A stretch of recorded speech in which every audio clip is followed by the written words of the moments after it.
parte voy a compartir. Esta es la otra clase.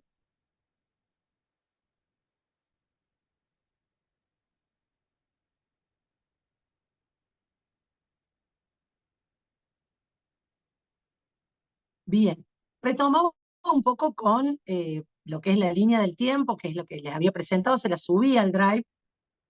Es una línea que armamos como para tener eh, un poco ordenado, ¿no es cierto? Como no es que las cosas sean siempre así de esta forma lineal, pero tener como un entramado de fondo sirve. Entonces, lo que vamos a ver ahora es este manierismo, ¿sí? Este periodo que se da acá. Este periodo tiene, en general,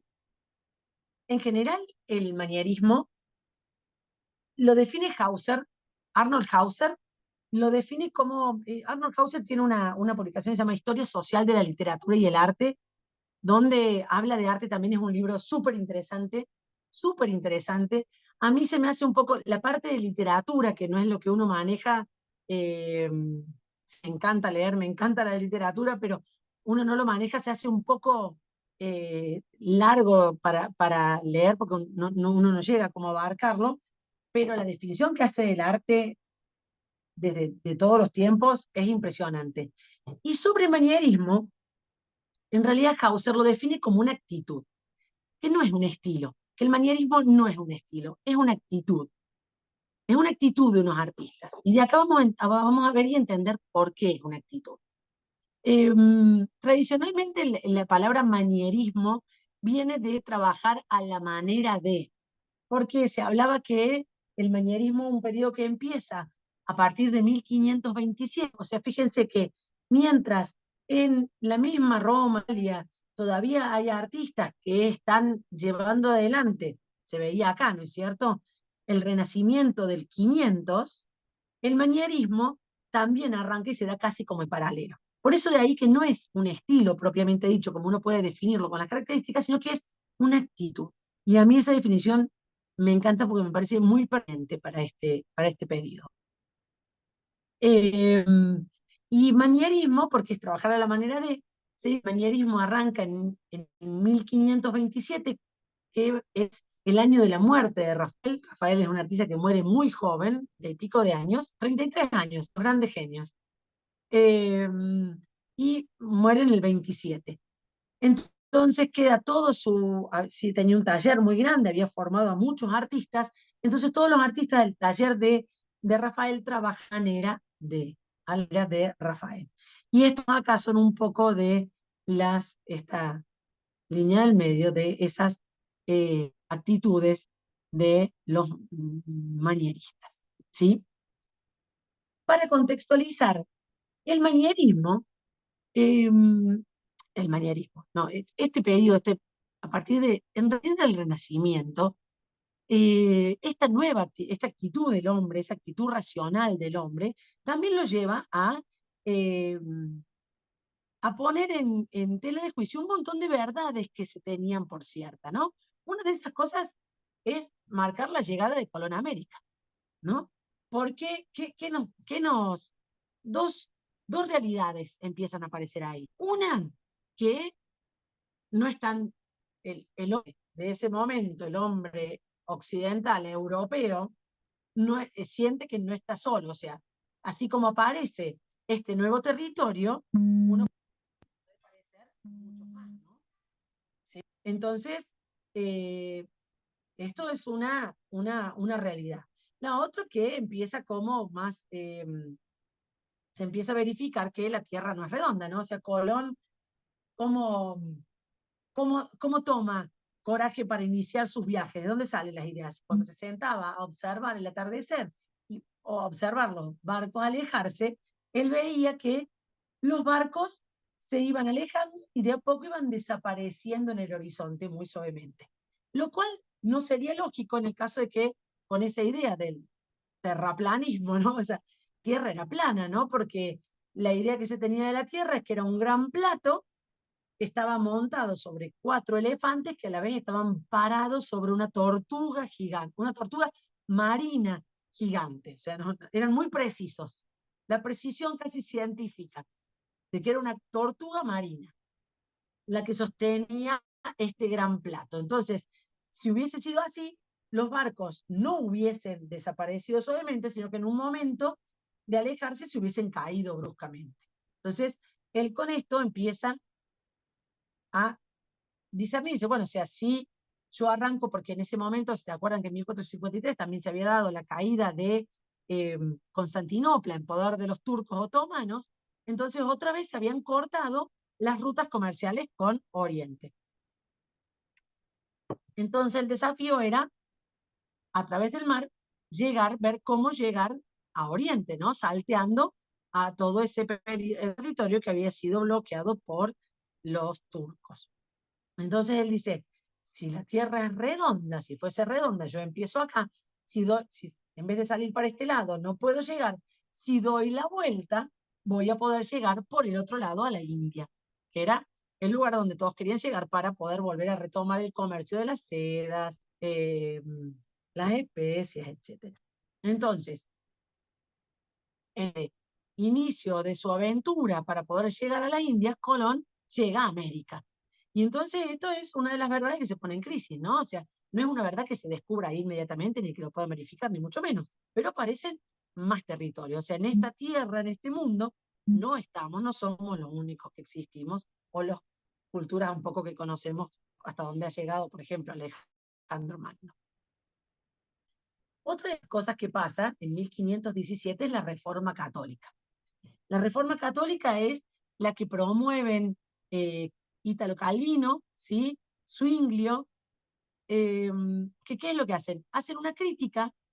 Calvino, esa de 1517 es una que se pone porque es cuando Calvino pone de manifiesto sus 95 tesis.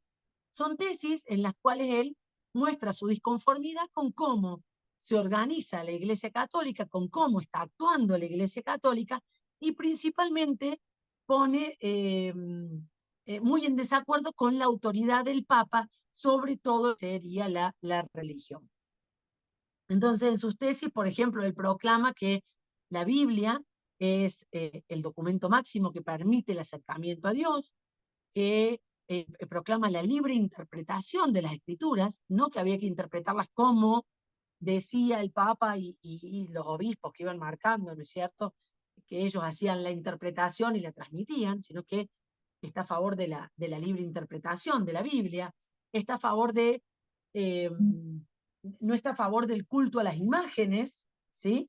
Y entonces, ¿qué provoca esto? Y después, por ejemplo, está en contra de indulgencias, ¿sí? La Iglesia quería volver a ser de Roma, esta gran capital del mundo católico, y para eso necesitaba recursos, muchos recursos. Entonces, lo que hace es empezar a recaudar como se pueda, y lo que hace como recauda es a través de, la venta de indulgencias. O sea, que los ricos estaban comprando sus parcelas en el cielo y la gente estaba, o sea, sacaba donde no tenía para poder comprar estas indulgencias, estos perdones, entonces estaba muy en desacuerdo con esto. Entonces, con sus tesis, lo que hace Calvino con su protesta es poner en duda también todas las verdades que había planteado la Iglesia hasta ese momento. Lo que hace también Calvino es poner en duda la virginidad de la Virgen María, ¿sí? El culto a las imágenes de la Virgen María también está en desacuerdo con eso. Entonces, todas las verdades que el hombre hasta ese momento se vienen poniendo en duda. Acá puse también el saqueo de Roma en 1527. ¿Por qué el saqueo de Roma? Porque en 1527 un monarca católico ataca a esta, que sería también casi otra monarquía, porque la Iglesia se maneja como una monarquía en ese momento, ataca la sede o sea, la capital del catolicismo. Entonces, es una cosa que no se entiende, porque si sos católico no podés estar atacando la sede del catolicismo. Y en 1530, Nicolás Copérnico termina de escribir, se publican unos años después, su tesis, donde habla de la órbita de los planetas. El giro copernicano que hace referencia a una gran revolución, a la revolución copernicana. ¿Por qué? Porque lo que demuestra Nicolás Copérnico, con también los avances que se habían dado en la óptica, con los telescopios, etcétera, demuestra que la Tierra no es el centro del sistema y que el Sol y los otros planetas que ellos ven, el Sol, la Luna, giran alrededor de la Tierra. No. Lo que demuestra Nicolás Copérnico es que la Tierra es uno de los planetas que gira alrededor del Sol. ¿Sí? Que el centro de nuestro sistema es el Sol y que gravitamos alrededor de, eh, del Sol. Entonces, fíjense que en todos estos puntos que yo voy mencionando, lo que está pasando es eso que les iba diciendo. Todas las verdades que el hombre tiene como ciertas hasta este momento se ponen en duda. Y entonces ahí causa que el mundo empieza a ceder bajo sus pies. ¿Esto es algo que percibe toda la gente? Y no, y no. La gente común, que el gran porcentaje, la mayoría eran analfabetos, no logran comprender estas cosas. Pero los artistas, que yo considero que los artistas tienen una sensibilidad especial, más allá de que no puedan entender, o a lo mejor no hayan manejado todas estas teorías y todos estos conceptos científicos al dedillo, ¿no es cierto? Sí empiezan a comprender esta idea de que el mundo empieza a ceder bajo sus pies, esa idea de crisis, de que esa idea de crisis, el mundo cediendo bajo sus pies, que lo único que puede provocar es inseguridad y angustia. Entonces los artistas tienen esa capacidad, esa sensibilidad para poder comprender eh, fácilmente esta situación y la ponen de manifiesto en sus obras. ¿Sí? Entonces, lo ponen de manifiesto en el espacio, en el lenguaje, en la forma de expresarse, empiezan a aparecer nuevas tipologías, nuevas formas de habitar que tienen que ver con el cambio en esta caída del Imperio Romano de Occidente. Entonces, el corte en las vías de comercio tradicionales, el surgimiento de nuevas vías de comercio, la rotación, ¿no es cierto?, de el centro, ¿no es cierto?, casi más de mayor riqueza que se empieza a dar en América, y una nueva vinculación con el paisaje, con la naturaleza, con el mundo exterior. Los artistas ponen de manifiesto a través de estos recursos que ya vamos a ir viendo esa crisis, esos cambios, esas verdades que ya no son las que se creían hasta el momento, que cambian. Es un cambio radical, ¿no? O sea, pasar de pensar que somos el centro del universo, que todas esas eh, esferas que vemos en el cielo están supeditadas a nosotros, que somos el centro, los hombres, la Tierra, somos el centro, pasar a ser uno de los planetas que giran, uno de los tantos planetas que giran alrededor del Sol, que el Sol realmente es una estrella, que es el que ejerce las fuerzas, el que tiene el control, y nosotros somos solo uno de los elementos que gira alrededor, es como las otras, ¿no es cierto?, verdades, eh, es realmente fuerte, fuerte. Y eso es lo que ponen de manifiesto los artistas. ¿Y cuáles van a ser sus recursos para poner de manifiesto esta crisis? Bueno, estos elementos que yo menciono acá abajo, que sería la ambigüedad, la contradicción, la ironía, la frialdad, la tensión, la multiplicidad. Todos estos son elementos que empiezan a aparecer en las obras de los artistas del manierismo. Y van a ver que no nos alejamos de, bueno, ya lo vamos a ir viendo en la obra, no nos alejamos de la composición clásica en la arquitectura, no nos alejamos de la intención de una composición y de la búsqueda de un equilibrio, ¿sí? Pero es esa actitud a través de una actitud ambigua, de una contradicción, de una actitud irónica que se busca en las obras, lo que pone de manifiesto la crisis. Y eso es, por eso el manierismo no es un estilo, primero porque no tiene, un estilo siempre tiene como elementos que se van repitiendo. No, cada uno de los artistas lo va a hacer a su manera. Acá se retoma un poco ese juego de palabras, hacerlo a su manera. A esa transgresión, a esa ambigüedad, a esa tensión, cada uno la va a dar de una manera diferente. Bueno, esto hacía referencia en realidad a imágenes que tenía que ver.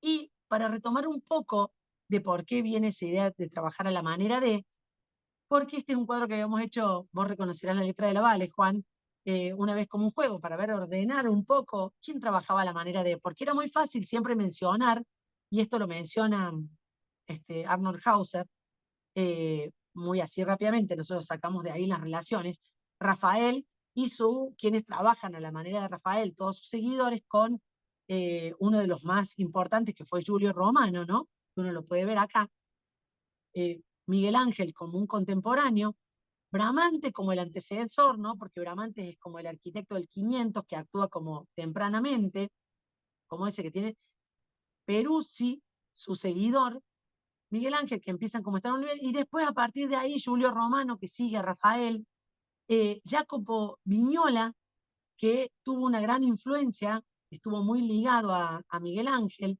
Giorgio Vasari, con Vignola, trabajaron en Roma, eh, tuvieron los mismos maestros y siguieron mucho la obra de Miguel Ángel. Palladio, un arquitecto que ahí aparece como muy desvinculado de todo en un contexto diferente, y como muy posterior a Manati, que es como, ay, qué tonta para lo había armado. Disculpen, no sé por qué me olvidé, esto lo armé. Bramante, ¿no es cierto? El que hizo el templete. Miguel Ángel, con las obras que estuvimos viendo hasta el 500, ¿sí? Rafael, esa pintura. No sé si vieron, las que están en Córdoba el año pasado, una muestra de Rafael que trajeron unas transparencias con la obra, todas las obras de Rafael hechas a la escala. Retroiluminada la trajo el Instituto Italiano de Cultura, estuvieron en lo que era la antigua legislatura. Una belleza la muestra acá en Córdoba. Y Rafael con esta composición, no tan clásica, esa composición forma triangular, ¿por qué tan clásica? Que es una forma muy segura, ¿no? El triángulo es una figura que tiene una base muy bien asentada, ¿no? Con una jerarquía muy clara, todos los elementos componiendo esa, aportando a esa composición, ¿eh? Así, bien asentada, y siempre integrada a lo que sería un paisaje, el paisaje.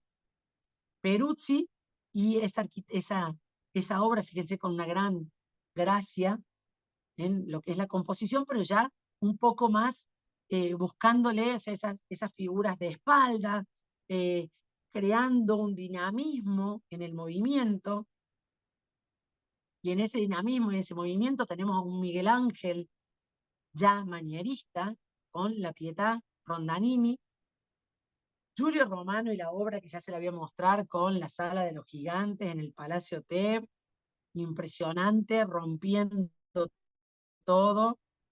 Palladio en un contexto veneciano, que también lo vamos a ver, con una arquitectura que si uno la ve primero dice, ¿por qué es manierista si en realidad esta arquitectura se ve tan clásica?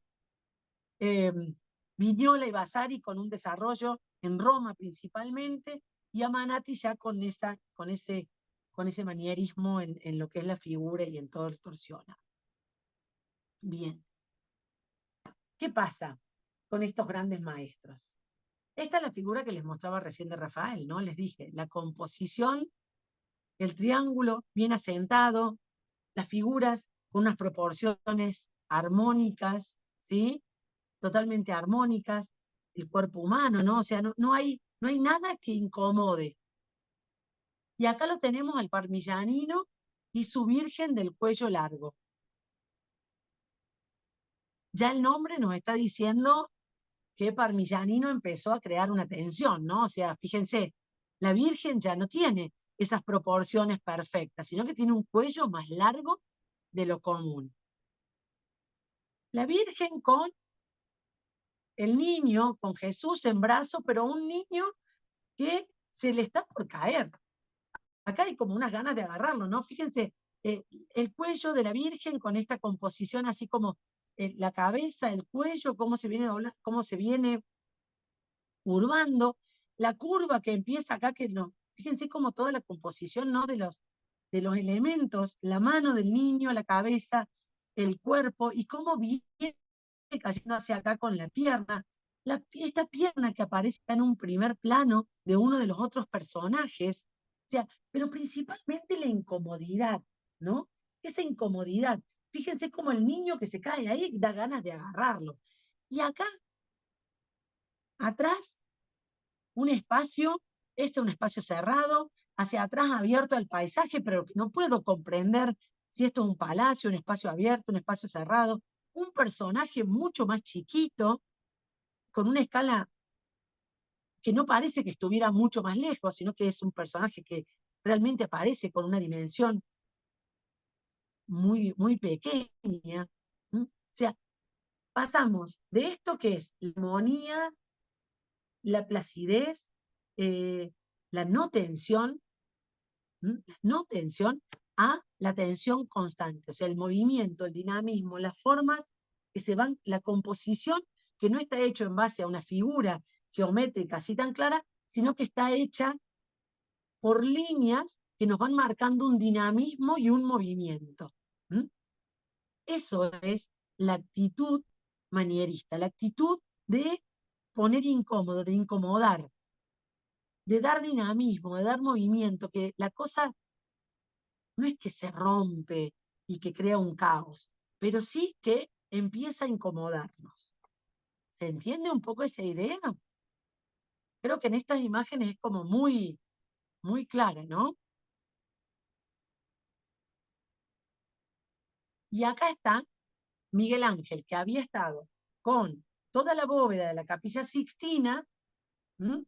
Donde él sí estaba creando, o sea, porque fíjense, ¿se acuerdan que tenía como un montón de divisiones, pero cada división tenía su composición? O sea, era un conjunto de elementos, ¿eh? Pero cada elemento era una individualidad. Esto es una obra. La obra se llama El Juicio Final, ¿sí? Está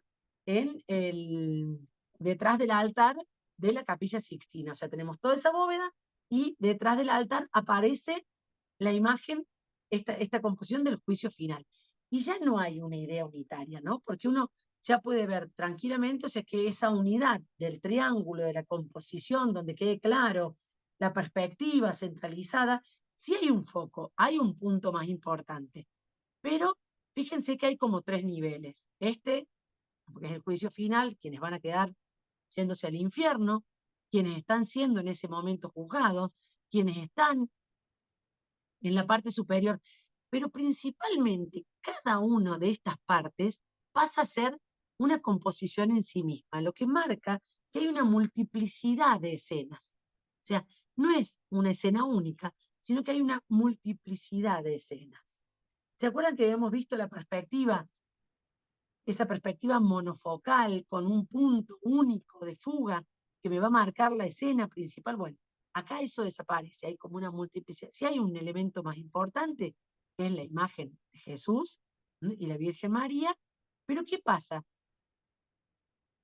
Fíjense, como cada uno de estos personajes que están sufrientes, siempre un gran manejo del cuerpo humano, pero ya simplificado, ya hay como, ya logró interpretar y manejar estos elementos, y acá empieza como a simplificar para tratar de transmitir otro mensaje, esa multiplicidad de escenas, ¿sí?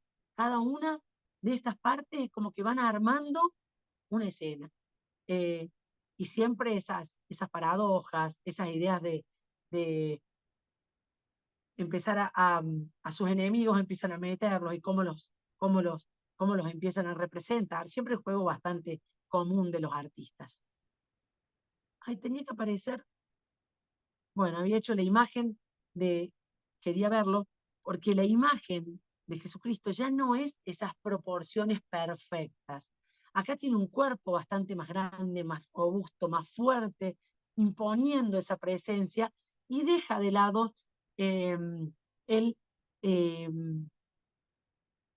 esa rigurosidad en lo que sería esa rigurosidad, esa armonía y esa composición en lo que es la figura humana. Acá la deja de lado, empiezan a simplificarse para transmitir otras ideas. Esos torsos son como bastante corpulentos, ¿no? Bien, y esto es lo que pasa. Este es en la escultura, el David de Miguel Ángel, que lo vimos, esa escultura florentina, ese David en esa actitud de ese momento antes de lanzar la piedra, eh, perfecto, ajustado a que cuando uno lo perciba más perfecto aún, hasta esta idea de los esclavos. Tiene una secuencia bastante importante de los esclavos, pero fíjense, un esclavo doliente, en un instante, eh, otra vez esa composición, no una persona bien asentada, apoyada, sino que en un movimiento, o sea, con el brazo, y va armando esa figura, esa composición de la figura serpenteante que vimos recién en la Virgen del cuello largo, se vuelve a repetir en la posición de este esclavo de Miguel Ángel. Entonces, fíjense, ese era el 400.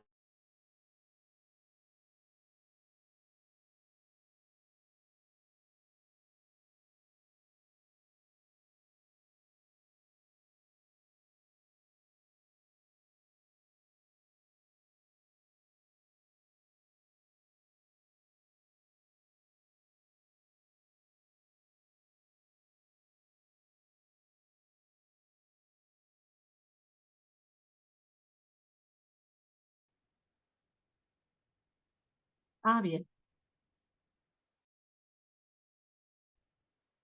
Estás, pero tenías señal débil Ay, pero se te bien, escuchó todo perfecto. hasta que Vuelvo se a cortó. compartir porque a mí se me... Hace como 15 minutos atrás. Nosotros estábamos esperando, pero bueno, no sé, con una paciencia. No, no, no. Infinita. Bien, Bien. sí, sí, Entonces, estaba acá, sí. con ese, con ese equilibrio dinámico, con ese equilibrio en tensión. O sea, el contexto, esa sensación de crisis, esa sensación de las verdades que están puestas en dudas, son las que nos traen los llevan a componer o a crear de esta forma, transmitiendo eso. Y vuelve a pasar. La piedad de Miguel Ángel, la que está en el Vaticano, otra vez, con ese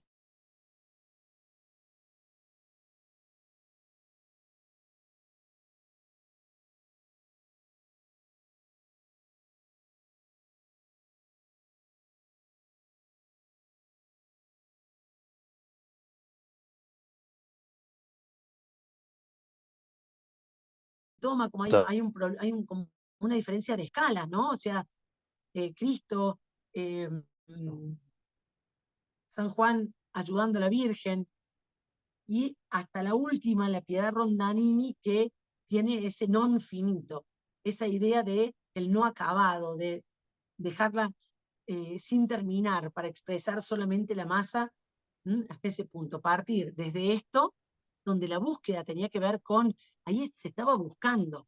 400 es la búsqueda, es el aprender. Y después de ahí viene el manejo de toda esa técnica hasta expresar esta, o sea, Che, Mané, lograr. Sí, perdón, te interrumpí, pero. dale, dale, te escucho. No, les quería comentar, siempre traigo algún apunte del padre Sobrón, este padre jesuita que nos dio historia de la. Eh, Él nos hacía estudiar del Gombrich. A mí me tocó la suerte de Miguel Ángel. Él daba Miguel Ángel y era eh, una persona que sabía, no mucho, creo que sabía todo de Miguel Ángel. Y simplemente, como dato anecdótico, él decía que si la Virgen, esa que estamos mostrando, bueno, yo estoy como un tonto mostrando con el Acá, está dedo Juan. No, la de No, arriba. la de arriba, Que esa. si Entonces está la llegaba a casualidad. levantar, decía el cura, si se llega a levantar, porque hablaba Manes recién de la desproporción y todo lo demás, de ese Cristo que se está cayendo y todo lo demás. Sin embargo, la Virgen de arriba decía, si se llega a levantar, los jugadores de básquet quedarían petizos. Y fíjense, ¿no? La proporción, o sea, casi un bebé Cristo al lado de semejante Virgen, nada más que para triangular, nada más y nada menos que para triangular. Pero él nos hacía ver esas cosas, ¿no? Que la proporción en ese caso era tremenda en el caso de la Virgen. No, eso nomás.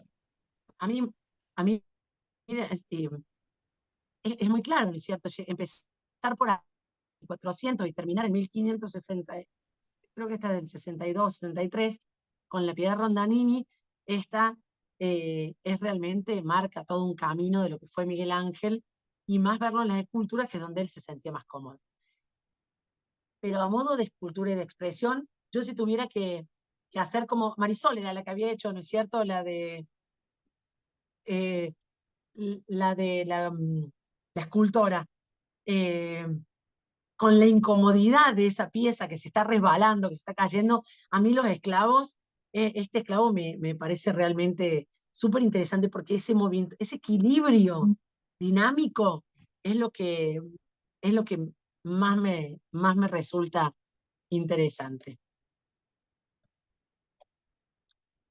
Bien, y acá quería hacer porque me voy a meter un poco con la arquitectura, entonces quería hacerle como una reflexión de lo que es el espacio, porque acá vamos a ver cómo todos estos elementos repercuten en el espacio, ¿sí? Eh, porque nuestra existencia es espacial, ¿no? Esto es en base a una serie de autores que son Sebi, eh, no lo estoy leyendo, me los había anotado acá arriba para no olvidármelo y no lo veo ahora en la compu. Ah, acá Lo los estamos veo. viendo. Gideon, Gideon. Norbert Schultz y Araujo, ¿cierto? De ahí es que salen esta síntesis que yo hice, ¿no? O sea que el espacio arquitectónico será un recorte realizado por el arquitecto del continuum espacial en el que nos desenvolvemos, en la búsqueda de expresar la estructura de su entorno como un imago mundi. O sea, ese espacio va a expresar lo que pasa en el mundo. O sea, esa relación que Juan también hizo y que mencionaba así arquitectura es la expresión del contexto, el espacio, en este caso, va a ser expresión de ese contexto. Y dice, el espacio es un material uniformemente extendido que puede ser modelado de varias maneras. Su percepción se verá alterada por las características de sus límites. O sea, yo con qué voy marcando o voy limitando ese espacio y cómo lo voy definiendo. Si yo lo defino con una piedra, si yo lo defino de De, pinches, va a ser distinta la percepción del espacio. Y a esto es lo que yo hacía referencia cuando hablaba del Renacimiento y lo que hacía Brunelleschi, que Brunelleschi, a mí me da la impresión de que su obsesión era tratar de mostrarnos esa geografía, y esa geometría y ese manejo de la geometría y el orden, y lo dibujaba envolvente, las hacía gris, blancas, para poder dibujar lineal, una expresión lineal, y dibujar esa geometría. En cambio acá, retomé la idea del espacio de mostrarla porque como es lo que eh, Miguel Ángel moldea, es lo que yo les decía de esa característica escultórica de Miguel Ángel, es lo que él moldea, es este espacio el que él moldea. Entonces, sí, el espacio urbano en el Renacimiento era esta plaza de Brunelleschi, ¿se acuerda que les menciona la plaza de la Anunciata, que era un rectángulo y que estaba marcada por este moya, que era un módulo tridimensional que a mí me permitía tener una dimensión y un orden, tener una conciencia de las dimensiones de la plaza a partir de entender ese módulo que tenía una escala urbana? El espacio del manierismo es el espacio de la Galería de Uffizi en, eh, en Florencia. ¿Sí? O sea, es un espacio que está claramente en tensión. ¿Sí? O sea, es un espacio alargado, está en tensión. Y lo que aparece como nuevo es un espacio que no se cierra en sí mismo, sino que siempre busca conectarme con la naturaleza. Esos dos conceptos son los que me parece que vamos a ir viendo en estas obras que vamos a ver a partir de ahora. Porque esto conecta. La Galería del Uffizi son las galerías, son las oficinas, Uffizi son las oficinas de los Medici que hicieron entre el Vecchio, que era la sede del gobierno de Florencia, el Palacio de la Comuna, el Palacio Comunal de Florencia, y que comunicaba con el río. Perdón, entre el palacio y el río aparecen las oficinas, y las oficinas las hacen como en una forma de U, pero en una U muy tensionada. Hoy son las galerías del Uffizi, que conservan toda la colección de arte, o sea, es en realidad una pinacoteca, que conserva toda la colección de los Medici, pero tiene esta forma alargada y tensionada, y que haya, cuando se va a cerrar, porque es una U, les dije, es una U, hacia este lado está abierta hacia la plaza, ya la vamos a ver más en detalle, allá comunica con el río. Empieza el paisaje, en este caso el río, a participar o a tener una presencia y una importancia en ese diálogo entre la arquitectura y el espacio urbano. Ya no, porque ahí podrían haberlo cerrado y haberlo hecho, pero no, ahí se abre, y se abre con una serliana. Una serliana es Serlio, es un arquitecto que armó con los órdenes clásicos esta composición. Un arco apoyado en estas columnas y un juego de pares de columnas apoyado en dinteles. O sea, tener un dintel, un arco y un dintel, esto se llama la serliana. Y acá esa serliana es un gran pórtico que nos deja al borde del Arno. Bien. Y acá aparece esa arquitectura que yo les digo modela. Qué fea foto que puse. Pero bueno. Acá aparece esa arquitectura modelada de Miguel Ángel. Miguel Ángel le encargan, vuelve a Florencia, y así como no tengo buenas fotos de las capillas Mediceas, por eso no las puse. Eran muy chiquitas, no nos dejaban sacar fotos, así que no tengo buenas fotos, eran muy, muy feas, entonces me Yo quedé con la tengo, biblioteca Mane, yo laurenciana. tengo fotos, así que si querés te vendo. Ok, dale, dejá, ya las busco en internet, que hay muchas liberadas. Tengo una con vos ahí, con Ah, vos bueno, sola. mira vos, Sí. ni me acordaba eso. Bien, ¿qué le encargan? Para hacer en el conjunto de San Lorenzo, que era un conjunto que habían, que los Medici eran los patronos, ¿no es cierto?, quienes aportaban a esas órdenes, eh, hacen una biblioteca, la Biblioteca Laurenciana. Y la Biblioteca Laurenciana está organizada de esta forma. Si la vemos en planta, uno ingresa por una puertita lateral acá a un hall, que es este cuadrado, ¿sí?, que es este donde estamos viendo acá, que está ocupada por una escalera. Y después de ahí pasa a la sala que tiene la biblioteca en sí.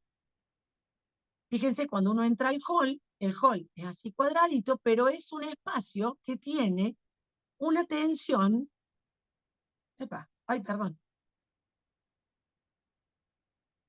una tensión vertical, ¿sí? Porque es de una base muy chica y muy alto, y uno lo ve acá, ¿no? Es porque si es cuadradito, porque si fuese más grande todavía, pero como tiene este mismo lado en las cuatro caras, fíjense que es muy vertical. Entonces es un espacio que ya no es eh, controlado, estático y armónico, sino que tiene una fuerza como vertical. Y fíjense si se puede ver acá, espero que lo puedan ver, lo que ocupa la escalera. Una escalera que diseña Miguel Ángel para entrar por una sola puerta, no es una escalera a la cual vaya gran cantidad de gente, ¿no? Pero fíjense que la hace como una escalera de 3 tramos. Un tramo central más 2 tramos laterales. O sea, como si fuese a venir una corte a subir, y encima, después de que tiene esos tramos laterales, se juntan y se tienen que atropellar todos y subir para entrar por una puerta así de chiquitita. Y ahí está ese poner en crisis y poner como en jaque, en tensionar, porque hace una gran escalera, con 3 tramos que después terminan concentrándose para subir en un tramo chico, relativamente chico, y una sola puerta. Y fíjense lo que ocupa una escalera. Un arquitecto clásico de Grecia o de Roma o del Renacimiento, para hacer una escalera en este espacio, hubiese trazado una serie de líneas geométricas y hubiese buscado un elemento que sea proporcionado al tamaño de ese espacio. Nunca hubiese hecho una escalera que ocupase todo el espacio. ¿Mm? Y menos haber ingresado por una puerta lateral, en donde yo entro, tengo que girar, fíjense cómo empieza el movimiento, ¿no? O sea, tengo que girar para subir esta escalera, y cuando voy a querer subir la escalera, fíjense que los escalones tienen esa forma de movimiento que se me viene como cayendo hacia mí, es como una forma cóncava que se viene hacia mí. Y cuando llego arriba, voy a pasar a un espacio que, si uno ve acá lo que son las proporciones, pero miércoles, está desobedeciendo. Va a ser un espacio, que ya lo vamos a ver, pero fíjense acá tienen un detalle de la escalera, de los 2 tramos, cómo ocupa todo el lugar, y van viendo acá en este hall, fíjense cómo son muros ciegos, porque en realidad no tiene ventanas. Para darle un orden a este espacio y para enriquecerlo, Miguel Ángel lo que hace es hacer todo un tratamiento de nichos y empieza a poner columnas, columnas que no tienen ninguna función estructural porque están metidas dentro del muro, pero ¿qué hace él? Arma como todo un juego de ese muro, transformarlo en una masa trabajada escultóricamente, porque aparecen las culturas, las columnas que son como unas esculturas, los nichos, se vuelven a meter las columnas, y estas columnas también arman otra paradoja, porque estos elementos constructivos que están acá son ménsulas, y las ménsulas no son para sostener columnas. La columna sostiene el techo, sostiene una estructura. La columna tiene una función estructural importante. La ménsula es un elemento que sostiene, pero que sostiene elementos pequeños, pequeños balizos, balcones, pequeños parapetos, como podrían ser estos. Y acá Miguel Ángel los pone sosteniendo estas columnas. Entonces fíjense cómo empieza a jugar con un montón de elementos donde transgrede el orden o la forma esa. El orden tiene que ver con una claridad, con una organización que sea lógica y legible, y él empieza a romper esas lógicas. Fíjense la riqueza de del tratamiento de esto, pero que no llega, no es un muro, no es el muro con algún dibujo como era en la Capilla Pazzi, que tenía esa estructura dibujada. No, acá es un muro que se transforma en una masa totalmente trabajada. Acá un frontis que se quiebra, un frontis que no tiene una línea clara acá, sino que también se quiebra y acá se rompe con una imagen que aparece en el medio. Esas no son las lógicas clásicas. El frontis que sobresale e invade ese muro sobre la columna. O sea, esas son transgresiones, eso ya es el orden, ¿eh? El orden, esos elementos con los cuales yo compongo, los está tomando y lo está manejando ya de una manera con una gran libertad. Y cuando paso ese espacio,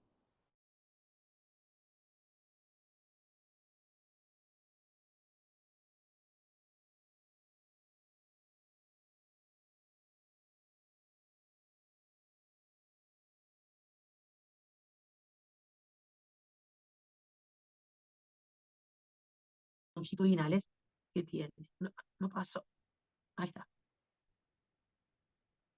Fíjense, ahí lo ven. Un espacio que se va hacia el fondo. Entonces, y ahí está la contradicción también. Ese juego, esa paradoja, un espacio vertical y un espacio con tensión horizontal. La tensión Eso es lo que incorpora, eso es la paradoja. Y otra de las obras que yo les mencioné, que había también en lo que tenía que ver con la arquitectura, es el cambio en algunas funciones. No es, no es una tipología nueva, porque la vila era una tipología que ya tenían los romanos, los emperadores romanos y los grandes patricios romanos tenían sus vilas a las afueras de Roma. Y esta vila es una vila que le hace Viñola al Papa Julio II. Esta es la Villa Giulia. La Villa Giulia está en Roma, eh, fuera de las murallas, extramuro también, sí, de las murallas aurelianas, ¿sí? Extramuros, y hace esta vila. Y cuando uno se acerca a esta vila, la Villa Giulia, era una vila que se la hace Viñola al Papa Julio II, para tener un espacio de residencia más como de recreación. Roma aparte tiene un clima bastante particular, entonces en verano hace mucho calor, entonces buscar lugares más cerca de la naturaleza crean como un clima más agradable. Cuando uno se acerca y se va acercando a la entrada, uno puede ver a través de la puerta, ¿sí? Y se ve acá al fondo, que hay como un gran espacio donde aparecen muchas cosas, pero el espacio tiene como un límite. Llega a un punto que yo veo que es un punto final, y eso lo percibo desde que me acerco a la vila. ¿Mm? Fíjense, yo me voy acercando y veo allá al fondo que hay como una hornacina con una escultura. Eso es lo que percibo cuando yo me acerco. Perdón. Ahora fíjense la fachada, cómo ya los órdenes, hay una idea de composición, ¿no? Un basamento, hay un desarrollo en 2 niveles, una cornisa que me va marcando el límite de la arquitectura. Eso es una composición clásica, pero ya no veo los órdenes dórico, jónico y corintio, sino que acá Viñola armó un orden con estos tambores bastante rústicos, casi como unos grutescos, ¿no?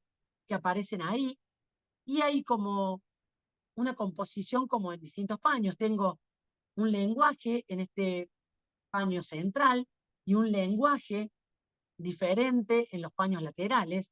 Sí hay una simetría. ¿M?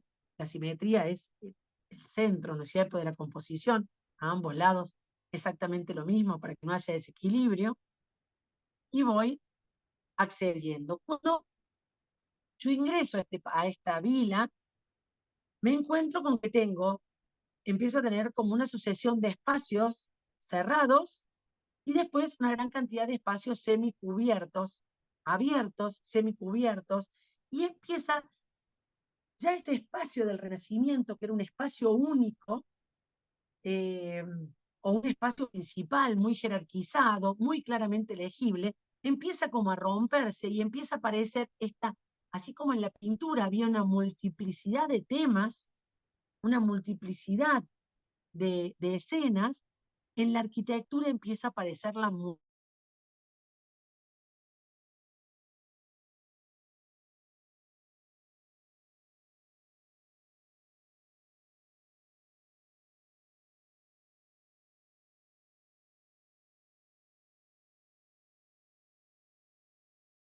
también, que lo va marcando y envolviendo.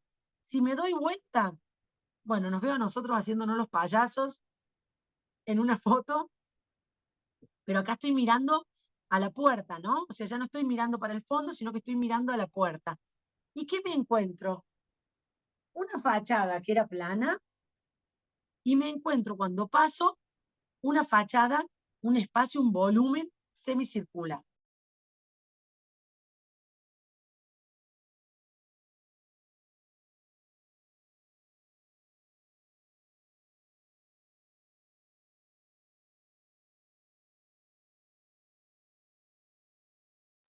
Bien, llegó la dueña de la habitación.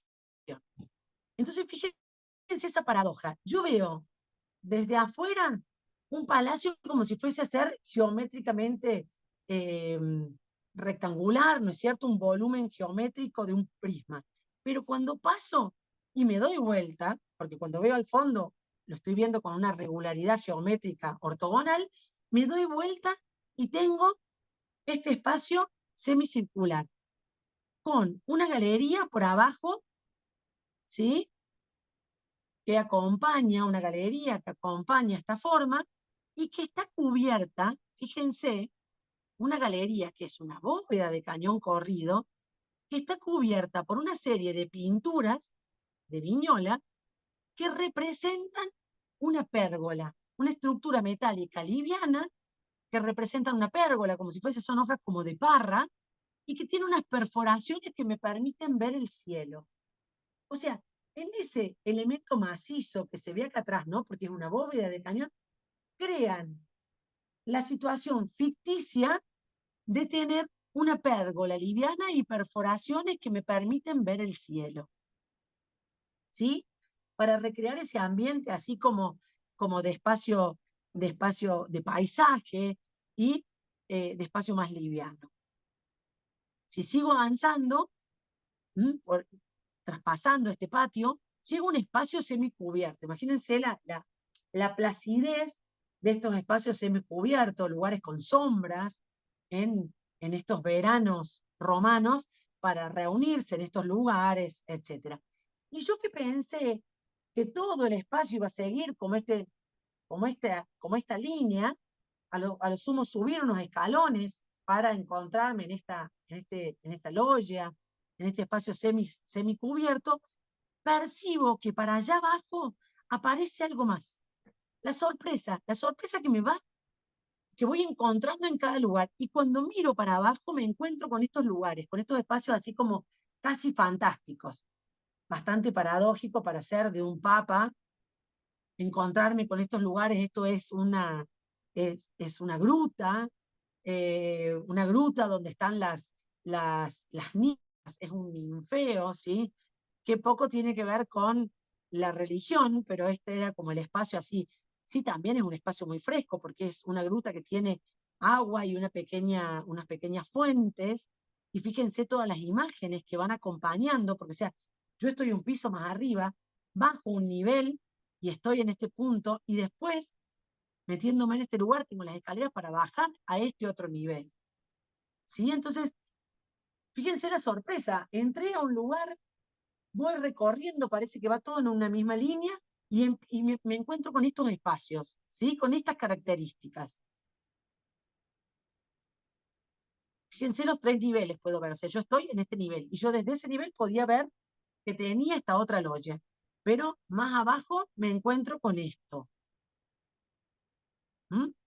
Y acá, como para tener una idea, esto es un corte, esta es la planta, ¿sí? Cuando yo ingreso, la puerta lo veíamos en este punto, ¿sí? Ingreso, paso por esta loya que tenía esas pérgola dibujada, una bóveda de cañón maciza, tiene una pérgola dibujada con espacio donde puedo ver el cielo. Me mantengo acá abajo, acá vuelve a subir, y al último patio, que es un pequeño huerto, y en el huerto, en el punto final, tengo ahí esa pequeña hornacina con una escultura que me daba el punto focal del remate. O sea, una sucesión de espacios, pero donde quien interactúa, el usuario, puede tener el control. O sea, no se pierde. Acá la sensación de infinito no existe. O sea, acá hay un control. O sea, porque yo siempre tengo idea, me sorprendo con estas cosas, cambio los niveles, etcétera, etcétera, pero tengo el control de que este espacio tiene un límite. Mane, Sí, aprovecho para decir, porque alguien hizo una muy buena observación, no me acuerdo quién, que aquí está el Museo Etrusco. Eh, sí, Se ve en la vila, sí, adentro está el Museo Etrusco. Digo para que, acá. nada, sí, en un lateral. Se alcanza a ver cómo era el templo etrusco y hay algunas piezas que también lo son. Digo simplemente como anecdótico porque alguien lo comentó y que verdaderamente la cultura etrusca vale la pena y merece más tiempo. y que los romanos de alguna manera fueron lo que fueron gracias a eso y a los griegos. Pero no me quería olvidar para que la próxima vez que vayamos todos Roma. a Roma, y visitemos la Villa Giulia, bueno, ahí vamos a tener posibilidad también de ver algo de los etruscos. Hay muy poquito de los etruscos. Eso es lo que pasa también. Bueno, No, perdón, me metí. Juan. Así que bueno, esta es una joyita, porque tiene muy claramente visto esta multiplicidad espacial, esta ruptura que se produce en la arquitectura manierista. Esta es otra vila. Esta otra vila que no la conozco, pero en mi próximo viaje tengo que llegar hasta acá. Este es el Palacio T en Mantua. Es de Giulio Romano. Ese que Giulio Romano es eh, el aprendiz de Rafael, que se formó con Rafael en su estudio, y lo convoca eh, los duques de Mantua, que son la familia sí, la familia los convocan y hacen también una vila. ¿Sí? Es un palacio, pero es un palacio también suburbano. Entonces, fíjense cómo en el planteo general tiene la idea de un palacio y después que se va completando con una serie de espacios abiertos, ¿sí? O sea, espacios cerrados, espacios abiertos, espacios cerrados, y que se van complementando y van armando esa sucesión espacial. Pero este palacio, acá se ve el conjunto completo, yo lo vi porque es como bastante complejo. ¿Qué es lo que tiene? Cuando uno piensa en el Partenón, ¿se acuerdan el Partenón de los griegos? Cuando uno miraba una de sus fachadas, la fachada principal tiene ese orden y esa composición. La fachada lateral tiene otra proporción muy ligada a la proporción del frente, pero el lenguaje es el mismo, ¿sí? Se tiene una relación muy armónica entre las caras. Y toda la arquitectura clásica eh, y que se deriva del orden, tiene también ese orden en la composición. Una fachada puede ser la principal, pero las laterales van a estar supeditadas a la fachada principal y van a tener una relación con esa fachada. Lo que hace Giulio Romano acá es casi ponerse a jugar con el orden. Juega constantemente con el orden. Están los elementos, pero él se permite todas las composiciones que pueda querer y se permite jugar, armar, desarmar, componer, descomponer y hasta descomponer el orden. Entonces, las fachadas no son iguales, ¿sí? Todas las fachadas son distintas y va jugando de distintas maneras en cada una, pero distintas realmente. Ya vamos a ver, fíjense, estas dos que tenemos acá parecen bastante similares, las que vemos en esta esquina, ¿sí? Pero fíjense, esta tiene un solo arco en el ingreso y esta tiene, cuando vamos a ver la modulación general, tiene 3 arcos. Y cuando uno ve la modulación, uno tiene acá.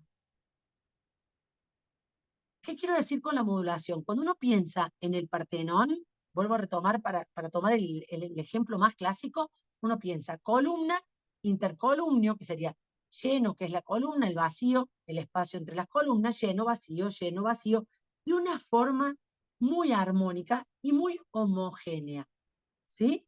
Y del otro lado se da ese orden también.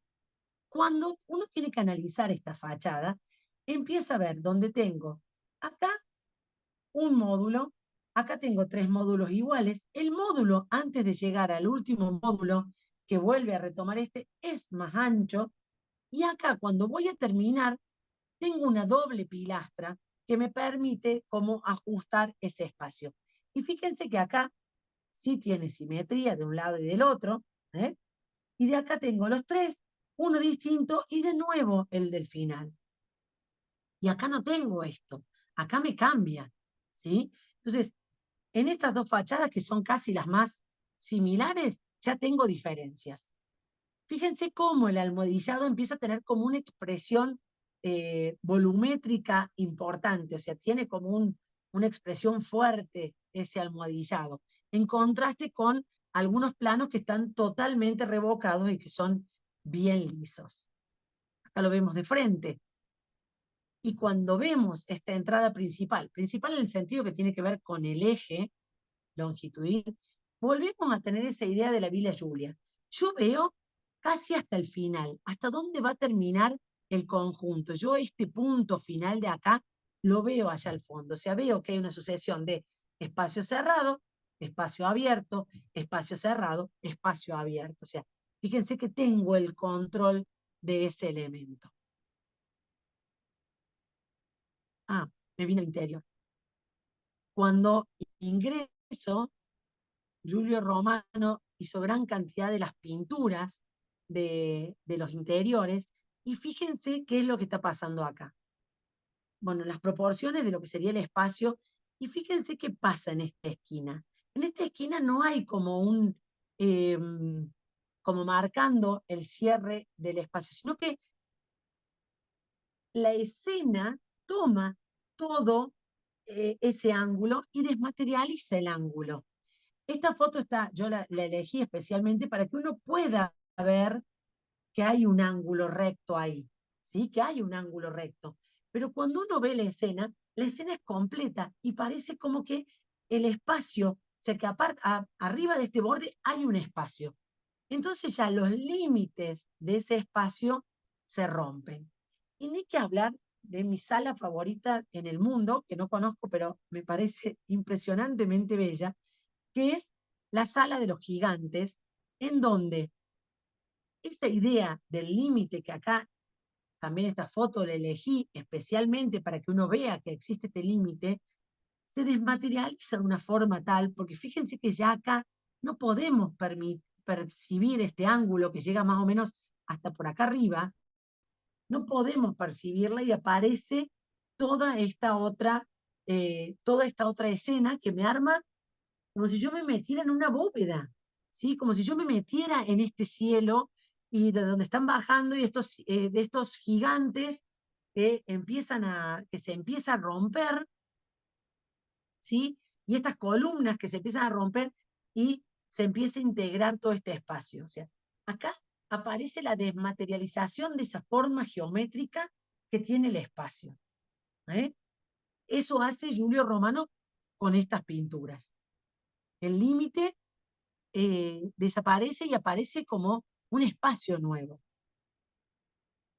Ese, ese trompo l'œil, ese engaño al ojo que estuvimos viendo, eh, el engaño al ojo para lograr las proporciones perfectas que hacían los griegos y que hizo Miguel Ángel en el David, acá se aplica para crear espacios nuevos, espacios ficticios. Esta es la sala de los gigantes, que tiene aparte una expresividad y un espacio que te empieza a parecer como que parece que uno participa de esa escena cuando uno se mete allá adentro.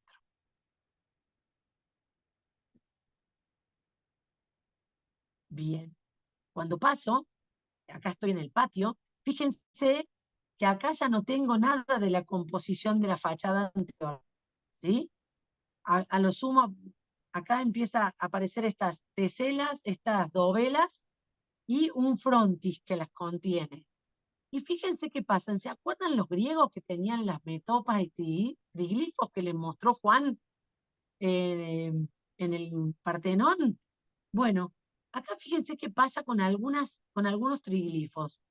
Se caen, es como que se bajan. No es un friso totalmente homogéneo. Hasta eso se permite Giulio Romano acá, que algunos bajen, como que se fueran a caer, como que algunos están caídos. No es algo que se cayó, en realidad él lo hizo así a propósito.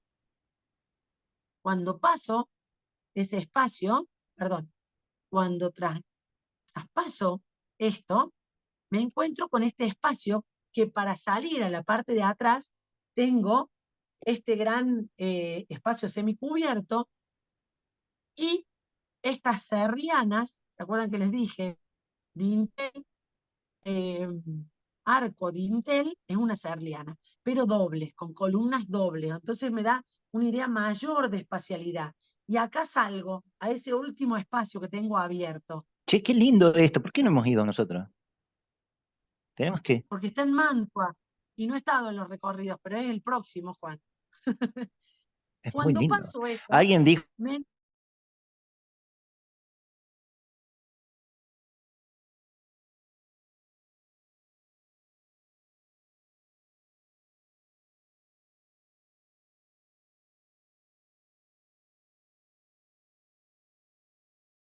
un límite, porque es un límite permeable, porque aparte me comunica con el resto del espacio. Porque esto, como se ve acá, es un semicírculo. Acá había unas caballerizas, ¿sí? Entonces, en esta parte del último patio hay unas caballerizas, y esto es como esa permeabilidad y esa apertura multidireccional hacia el espacio exterior. Y si me doy vuelta, cuando salí, vieron que les dije la serliana recién, estaba yo acá adentro. Cuando salí, crucé un foso, fíjense que cambia el nivel, crucé como un foso, como un espejo de agua, que lo tengo en este punto. Entonces, y fíjense esta fachada que no tiene nada que ver con ninguna de las otras fachadas que vimos hasta recién. ¿Mm? Esto no es lógico. El orden es lógico. Esto no es lógico. Y cuando uno ve la composición de esta serliana, fíjense acá, doble pilastra, columna, arco. Hay como una multiplicidad de elementos que los trata, y acá perdón, esto quería mostrar, porque en esta se da así, pero cuando viene acá, el arco está sobre la pilastra. No sé si logran comprender esos permisos que se da. Cuando la lógica era que el módulo o lo que yo decido se va repitiendo de forma igual y homogénea. Acá, eh, a simple vista, porque ojo, Mane, perdón, acá no hay. Mane, a lo mejor te Sí, sirve. Alguien pregunta qué es la serliana. Creo que lo explicaste en los Uffizi, bueno, pero acá lo podés. En la anterior. la serliana es una forma de poner esto. La serliana es cuando uno tiene dos columnas que tienen un dintel, sobre una de las columnas o pilastra se apoya un arco y después viene otro dintel. Es una composición que, no sé si ahí se comprendió, es una forma de componer que lo diseñó Serlio. Por eso Serlio era un tratadista de esto que escribió sobre arquitectura, y por eso se llama la serliana. Claro, digamos que comparativamente lo que nosotros vimos en el Partenón era un dintel corrido con Claro, columnas que sostenían como una cosa plana. sí, Clarísimo, dice. En cambio acá está interrumpida, por bueno, un arco, por un arco. por un arco. Y después viene plano.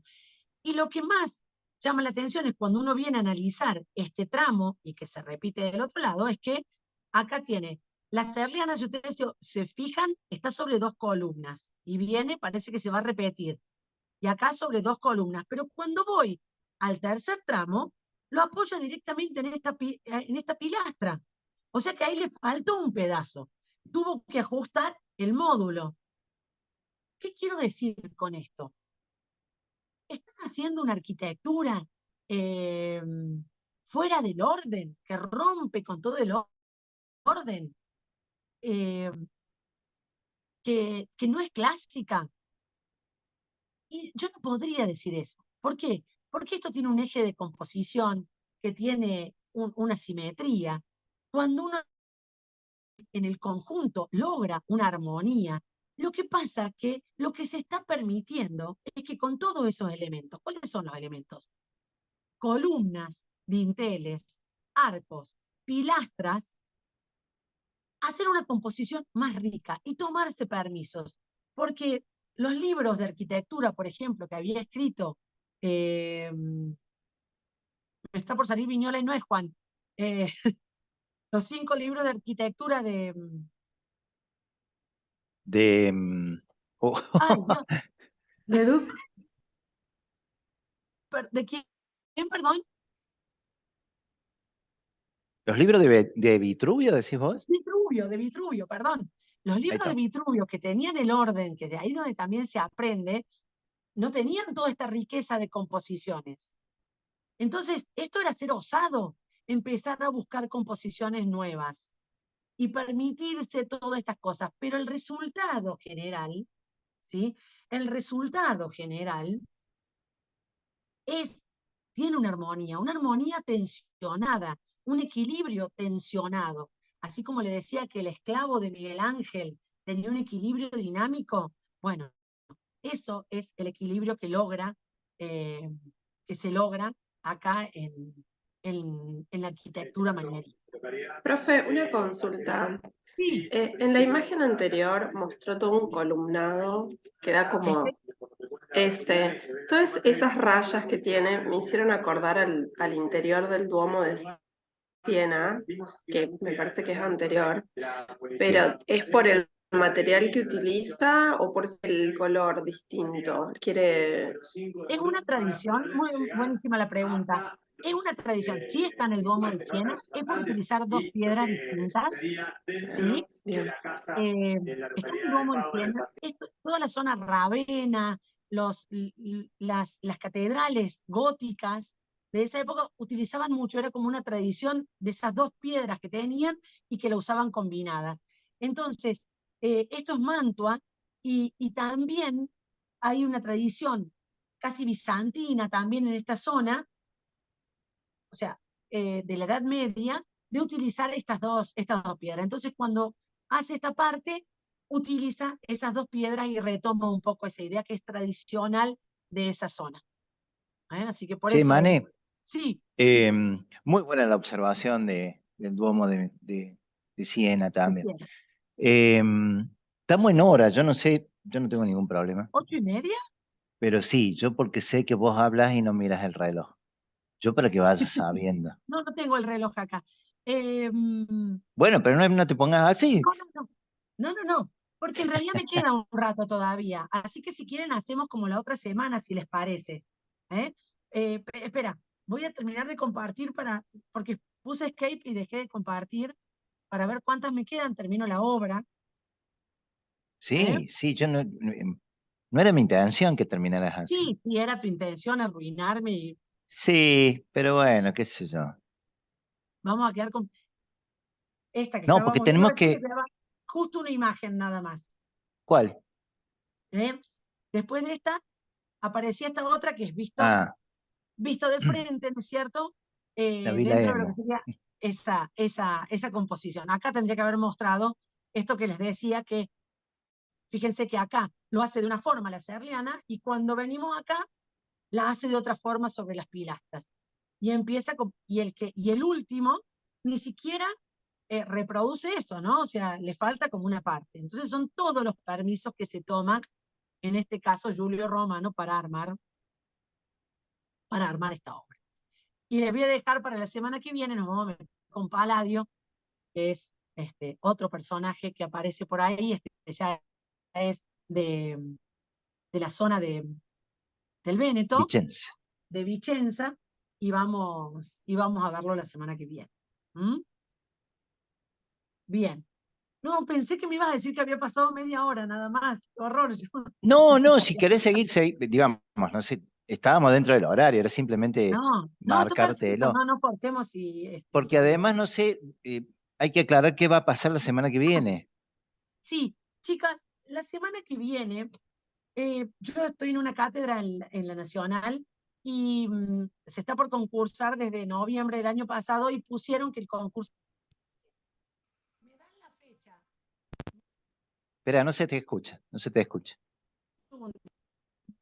no se te escucha, no se te escucha. ¿Ahí se me escucha bien? Sí, sí. Bueno, me dan la fecha el lunes y el concurso es el jueves.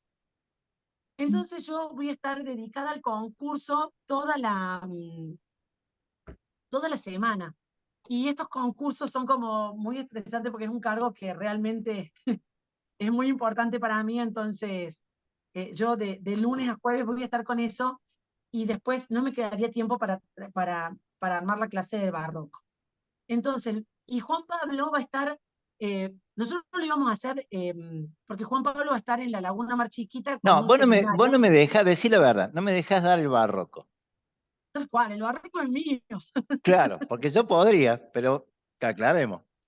No, Juan va a estar en la Laguna Mar Chiquita con un seminario, lo íbamos a hacer online, así como hicimos hoy, porque él puede conectarse, pero en realidad a mí me avisaron esta semana del concurso, porque te avisan y bueno, ya hacen de noviembre que está anunciado, y bueno, ya sabíamos todos de noviembre y lo pusieron para el lunes nos dan el tema. Entonces queríamos proponerle, lo hacemos el otro lunes recuperamos la clase o movemos las clases y pasamos, ¿no es cierto? Movemos las clases de los viernes para hacer así. Por Profe, eso el otro queríamos lunes conversarlo con no. ustedes. Profe, primero